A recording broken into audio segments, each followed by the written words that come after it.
Well, 2013 is just about over, and it's time for a lot of people to start thinking about year-end moves they can make to reduce their tax bill when they file their returns next April.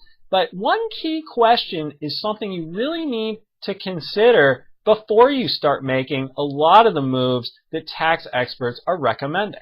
My name's Dan Caplinger. I'm the Motley Fool's Director of Investment Planning, and today I want to talk about this key decision that you have to make that can really drive your entire tax planning at year end. And that decision is whether you're going to take the standard deduction or itemize your deductions. And the reason that's important is a lot of the year-end tax advice that you get hinges on deductions that are itemized deductions. So things like making gifts to charity, prepaying amounts that you're going to owe in state and local taxes for income tax, sales tax, and real estate taxes. Things like accelerating your medical expenses into 2013, prepaying things that you might otherwise be able to wait until 2014 in order to pay. All of those things potentially increase the deductions that you can take, but only if you itemize. And that's really the key question. If you're going to take the standard deduction anyway, then doing a lot of these year-end moves actually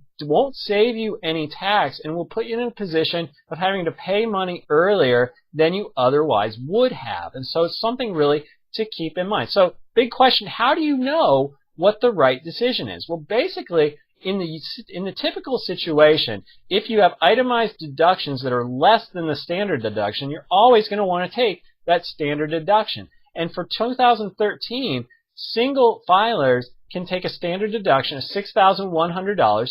For married couples, it's twice that, or $12,200. So the smart thing to do is to add up your expected itemized deductions and see if it's above those amounts. If it is, then you're going to itemize, and some of these year-end tax moves make a lot of sense. But if you're going to take the standard deduction regardless, then you don't have to worry so much about trying to bundle all these itemized deductions in at the end of the year. Now, for more on your tax planning, making sure you pay as little tax as possible, be sure to stay tuned to Fool.com. Thanks for watching, and Fool on.